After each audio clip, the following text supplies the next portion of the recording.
Vous mettez en route, pensez bien 2 roues motrices et la direction les alvéoles directement. Bonjour et bienvenue avec les sapeurs de marine du 6e régiment du génie d'Angers. C'est un régiment qui dépend de la 9e brigade de marine. Nous sommes avec le chef de corps. Bonjour colonel. Bonjour. Alors expliquez-nous quelles sont les missions de ce régiment. Alors ce régiment, comme tous les régiments du génie, a des missions de connaissance et d'aménagement du terrain. Des missions que nous mettons en œuvre en opération extérieure avec nos camarades.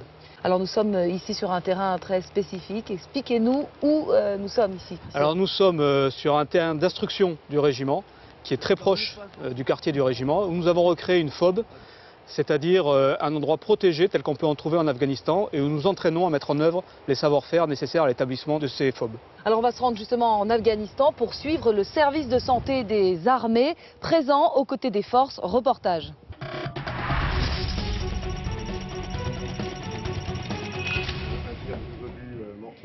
Centre de commandement de la base militaire de Tagab en Afghanistan. Des officiers suivant direct le déroulement d'une opération, soudain, la tension monte d'un cran. Ça va, c'est le doc et l'infirmier, on va s'occuper de toi. Il y a eu un tic, c'est-à-dire un contact, un trooping contact, ça veut dire il y a eu un accrochage, blessure par balle, peu algique, il arrive à marcher, pas trop hémorragique, ils ont mis un pansement compressif. Touché à la cuisse, le blessé a déjà reçu les premiers secours sur le terrain. En effet, des militaires du service de santé sont engagés dans chaque mission. On lui a remis un pansement, on lui a posé une voie veineuse de manière à lui passer des antalgiques pour la douleur, des antibiotiques pour éviter l'infection. Le blessé n'a plus qu'à attendre d'être évacué vers un hôpital de la coalition, mais pour les soignants, pas de temps à perdre. Militaires de la coalition ou de l'armée afghane, population civile, les 25 postes de secours français œuvrent sans répit. Ça nous illustre bien à la fois les actions de combat que mène la coalition et les forces françaises, avec malheureusement un certain nombre de blessés, voire de décédés, et aussi les pathologies qu'on rencontre dans cette vallée. Pour les blessés graves, le processus devient une véritable course contre la montre. Il doit s'écouler moins d'1 heure entre ce temps de prise en charge initiale du premier secours et l'arrivée ici. C'est l'heure au-delà de laquelle, malheureusement, le choc hémorragique devient grave et met en péril le pronostic vital. Une centaine de militaires arment l'hôpital militaire de Kaboul. Doté de 3 blocs opératoires et d'une trentaine de lits, il est le dernier maillon de la chaîne santé en Afghanistan. Où on prend en charge des patients qui présentent des blessures graves pour être ensuite évacués très rapidement sur les structures de métropole. En cas de blessure grave, le patient est assuré d'être acheminé en France dans un hôpital militaire en moins de 24 heures.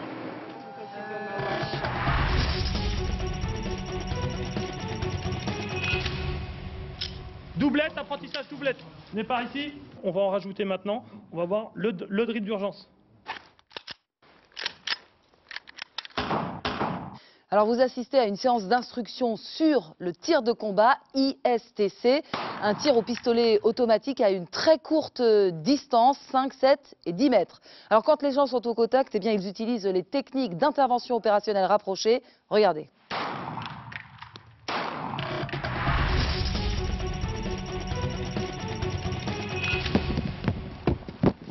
Ce qu'on a acquis lors des premières séances, regardez, on regarde la garde haute. Le TIOR, technique d'intervention opérationnelle rapprochée, rassemble la plupart des techniques des sports de combat, de la boxe au Krav Maga.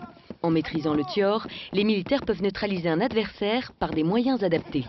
La notion de riposte graduée, c'est si on va recevoir un coup de poing, forcément on ne va pas répondre avec le FAMAS que l'on a en Vigipirate.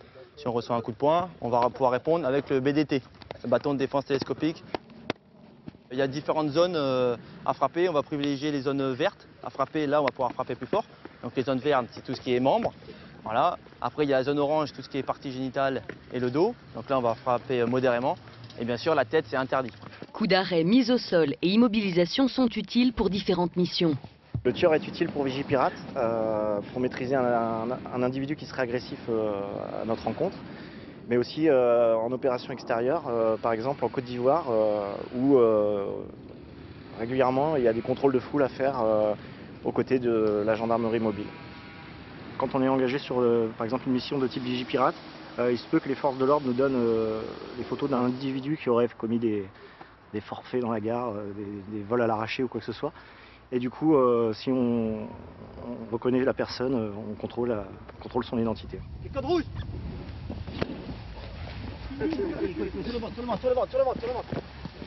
C'est pas moi. Ok. Donc il y a des petites erreurs. Lorsqu'on va palper, la première chose, qu'est-ce qu'on fait là, ici? On est là, je mets tout mon poids sur la cervicale. Okay. Des moniteurs se déplacent dans les régiments pour dispenser une formation aux techniques élémentaires du TIOR. On a appris en fait à éviter les coups les plus dangereux et puis on nous a appris aussi à la maîtrise de soi et voilà quoi, ne pas se laisser dépasser par les émotions. C'est évite justement qu'en période de stress on perde tous nos moyens et que du coup ça soit nous qui nous mettions en danger tout seuls. Aujourd'hui, chaque unité qui se prépare à partir en mission reçoit une formation TIOR adaptée au théâtre où elle sera déployée.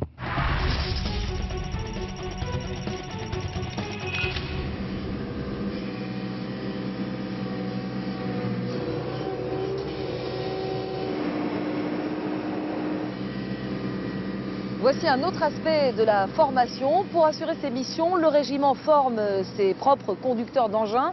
Bonjour caporal-chef. Bonjour. Alors quelle qualification faut-il avoir pour conduire ce type d'engin? Alors pour conduire ce type d'engin, il faut avoir une formation d'adaptation pendant une durée de 3 semaines qui est clôturée ensuite par un test théorique et un test pratique. Alors en l'occurrence dans le civil, ça ce sont des tractopelles. Est-ce que ceux qui possèdent déjà les qualifications doivent passer une autre formation? Oui. Au régiment, on leur apprend à travailler en ambiance tactique et faire de l'aménagement de zone. Comme on l'a vu tout à l'heure. Alors on s'intéresse aux opérateurs audiovisuels. Ils sont présents sur tous les fronts aux côtés des forces, photographes, caméramans, preneurs de son. Ils ramènent images et témoignages.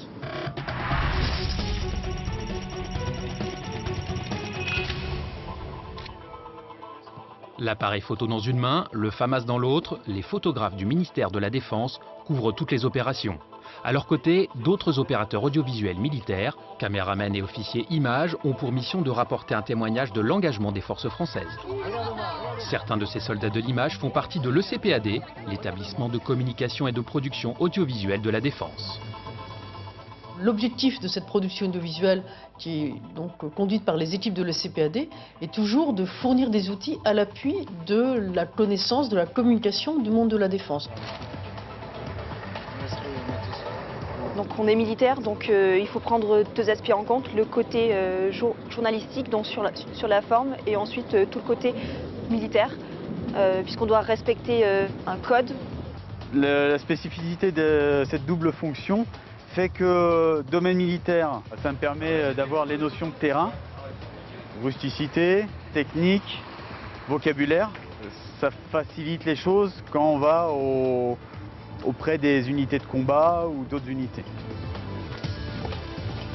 Avant de partir sur les théâtres d'opération, les opérateurs audiovisuels suivent une préparation commune à tous les soldats.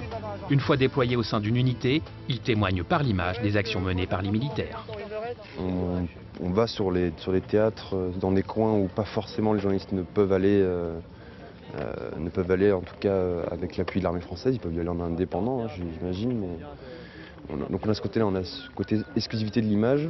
C'est pas du factuel qu'on fait, nous on est là sur la durée, on fait de l'archive, on fait de l'actualité aussi, mais on est tout le temps là pour le moindre événement. De la Première Guerre mondiale à la guerre d'Indochine, de l'Algérie à l'Afghanistan, les opérateurs audiovisuels sont de tous les conflits. À peine enregistrés, leurs productions sont envoyées à l'ECPAD situé à Ivry-sur-Seine, en région parisienne. Sur place, une équipe assure le montage des images et une autre s'occupe en permanence de leur diffusion, notamment vers les chaînes télévisées. Une fois qu'on a réceptionné ces images et elles sont sur les serveurs, on les propose aux grands services de communication de la Défense, auxquels elles peuvent servir pour illustrer les grands axes de communication de ces services. Ensuite, ces images, on les diffuse. L'intérêt pour les chaînes, c'est d'avoir des images qui sortent un petit peu qui sont un petit peu particulières, puisqu'elles proviennent souvent de théâtres de guerre, où on ne peut pas envoyer n'importe qui, n'importe comment. Alors donc, on a eu des cas de figure où effectivement, il y avait des images qui étaient uniques, dont on avait l'exclusivité. Tout le début de Harmattan, on a diffusé beaucoup d'images, notamment de l'action des avions de l'armée de l'air et du porte-avions Charles de Gaulle, parce que nous étions tout seuls sur ces théâtres. Nous recevions des images effectivement de l'ECPAD, des CIRPA, mais aussi des images de militaires sur les bases aériennes ou des images de l'équipe photo et vidéo qu'il y avait sur le porte-avions Charles de Gaulle, par exemple. Si le CPAD produit des images, il est également responsable de leur archivage, car ces documents constituent un patrimoine historique unique. Ces documents sont des documents publics qui sont mis à disposition des gens qui viennent à la médiathèque de l'établissement.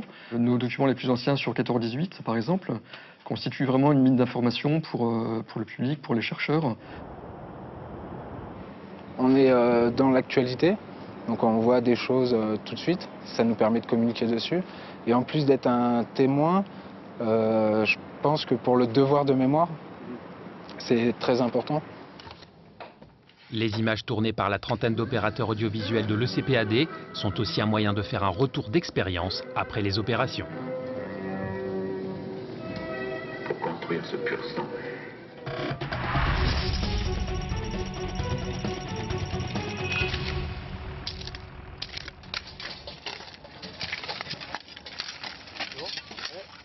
Un sapeur de combat est capable de faire du déminage, mais aussi d'aménager un terrain, comme ici, vous le voyez, avec ces postes de combat fabriqués avec des matériaux de base, en l'occurrence des sacs à terre.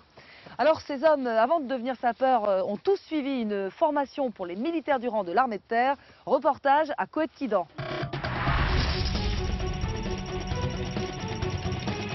Un véhicule type P4 dans mon secteur avec 2 ou 3 personnels à l'arrière se déplaçant du sud vers le nord. Depuis un an, 10 centres de formation initiale des militaires du rang ont vu le jour un peu partout en France.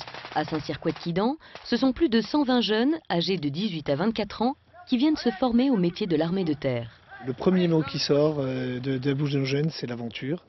Et puis ensuite, le choix d'un métier, apprendre un vrai métier, et puis faire une carrière. Dans les 12 semaines, vous avez 9 semaines de formation proprement dite et 3 semaines de rattrapage et d'évaluation. Pendant les semaines d'instruction, la semaine type, les jeunes vont tirer pendant une journée, ils vont faire une sortie terrain de 2 à 3 jours et le reste du temps est consacré à de l'instruction en salle ou au sport. Parmi les fondamentaux de cette formation initiale, savoir utiliser les moyens de transmission, appréhender l'arme, le FAMAS qui leur est confié, savoir rapidement le monter et le démonter, mais aussi savoir se déplacer sur le terrain, analyser une carte et prendre des repères topographiques.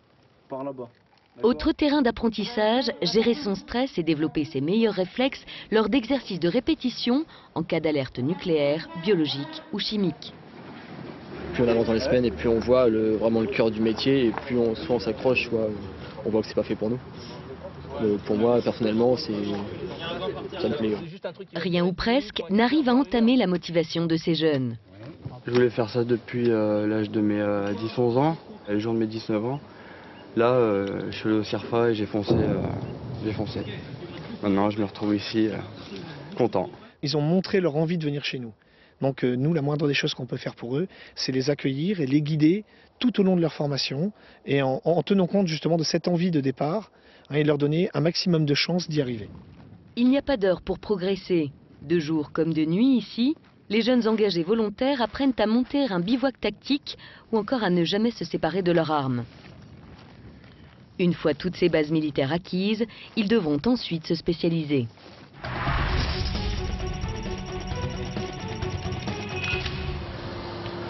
Une fois que là vous avez un peu décaissé les cellules, Moukir, tu vas revenir avec moi et on va faire la même chose mais sur la gauche.